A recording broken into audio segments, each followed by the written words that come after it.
saya memilih agama Islam, yang notabene-nya agama Islam itu agama yang saya paling benci. Teman-teman orang Poso, Sulawesi Tengah pasti tahu saya.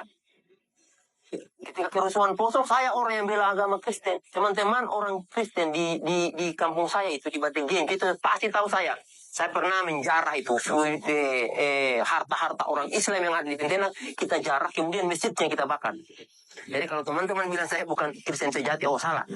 Saya Kristen sejati, saya pejuang dulu. Pasukan Kristus dulu saya. Nah, kemudian apa yang menjadikan saya masuk Islam? Ini ada alasan dong. Alasan saya tidak pernah belajar Al-Quran, teman-teman. Jujur saja, saya masuk Islam itu dulu hanya ingin mencoba 1, 2 tahun, 3 tahun, 4 tahun, sampai 5 tahun. Sehingga saya dulu kan pernah bersumpah dengan mertua saya dulu itu. Saya bilang sama mertua saya bersumpah, kalau seandainya 10 tahun masa keislaman saya tidak dapat kebenaran atau agama Islam ini bohong, maka Allah akan matikan saya. Tetapi jika agama Islam ini benar, maka Allah akan panjangkan umur saya dan saya akan wakafkan nyawa saya untuk mendakwahkan Islam. Apa ayat yang saya dapat dalam Alkitab kemudian yang menggiring saya atau mengajak saya untuk masuk Islam? Saya jelaskan satu persatu. Saya belum pernah belajar Al-Quran loh. Ya, jadi saya masuk Islam modalnya ini. Ini saya masuk Islam demi Allah. Saya masuk Islam karena modal ini, modal Alkitab. Ketika saya belajar Islam itu, makanya kalau teman-teman mau, kosongkan dulu hati. Hatinya kita ini kita kosongkan. Ateis artinya, supaya kita bisa menerima Islam. Nah, jadi saya belajar Alkitab ini, saya temukan ayat. Jadi saya paparkan di sini. Ayat yang pertama, poin yang pertama di Yohanes 14 ayat 15 sampai 21. Kita buka ayatnya, ayat 15 dan 16. Ini kata Alkitab. Ini yang menjadi pedoman saya masuk Islam. Nanti akan beruntun tuh. Jikalau kamu mengasihi aku, kata Yesus, kamu akan menuruti segala perintahku. Ini kata Yesus ini. Jika kamu mengasihi Yesus, makanya saya ingin mengasihi Yesus. Saya ingin sayang kepada Yesus. Makanya kata Yesus kepada umatnya, jika kamu mengasihi aku, kamu akan menuruti segala perintahku. Aku akan minta kepada Bapa, dan Ia akan memberikan kepadamu seorang penolong yang lain, penolong yang lain, orang loh ini, orang yang Yesus maksud, supaya Ia menyertai kamu selama-lamanya. Jadi kata Yesus, jika kamu mengasihi aku, kamu akan menuruti segala perintahku, dan aku akan meminta kepada Bapa, dan Ia akan memberikan kepadamu seorang penolong yang lain supaya Ia menyertai kamu selama-lamanya. Ini dalil yang pertama, seorang penolong. Oke, kita lihat siapa penolong itu. Nah, ini yang harus kita pahami dulu. Siapa penolong yang akan menolong kita selama-lamanya? Kita lihat pada kutipan ayat yang lain. Nah, ketika saya melihat penolong ini, nah yang menubuatkan tentang kedatangan Yesus, ini yang perlu teman-teman ketahui ya. Kedatangan Nabi terakhir ini ada 2 orang yang nubuatkan. Yang nubuatkan tentang kedatangan Yesus dan Nabi Muhammad adalah Nabi Yesaya. Nah, kita buka kitab Yesaya. Saya cari itu di kitab Yesaya. Ternyata ada ucapan ilahi di tanah Arabia. Nah, ternyata Allah itu menurunkan firman-Nya di tanah Arab. Itu yang kedua. Setelah kita dapatkan orangnya, nah ini orang mana? Orang Arab. Nah, spesifikasinya lagi, orang Arab itu seperti apa? Dijelaskan tuh dalam Alkitab juga.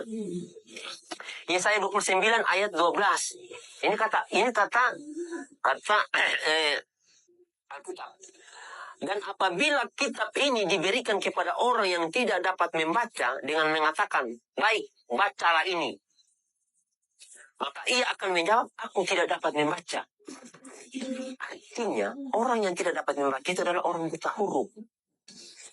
Dan satu-satunya nabi yang buta huruf setelah Yesus bukan Paulus. Paulus orang pintar, intelektual dia. Paulus itu bukan orang buta huruf loh. Itu yang perlu teman-teman pahami. Sehingga yang saya lihat, ini yang buta huruf cuma Nabi Muhammad. Apa iya?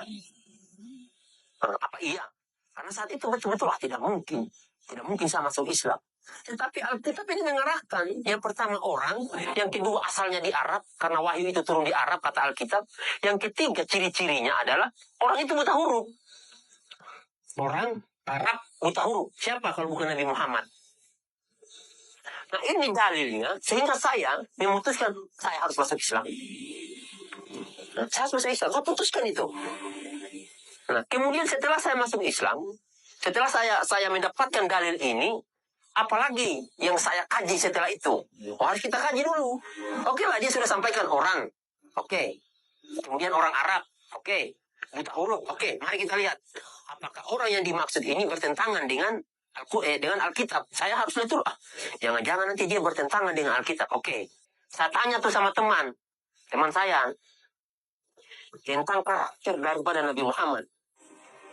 Iya. Saya lihat, apa sih ajaran Islam? Saya tanya sama teman, apa sih ajaran Islam? Saya belum baca Al-Quran. Saya tanya sama teman, apa sih? Apa namanya ini? Ajaran yang dibawakan oleh Nabi Muhammad. Dijelaskan sama orang Islam. Wah, Masya Allah. Ternyata Nabi Muhammad tidak satupun menantang apa yang dibawa oleh Yesus. Ingat teman-teman ya, tidak ada satupun syariat yang Yesus bawa, syariat ya, atau ajaran yang Yesus bawa ditantang oleh Nabi Muhammad. Justru Nabi Muhammad di dalam Al-Qurannya itu nanti akan saya jelaskan juga. Di dalam Al-Quran itu justru yang diceritakan oleh Al-Quran adalah tentang luar biasanya Nabi Isa.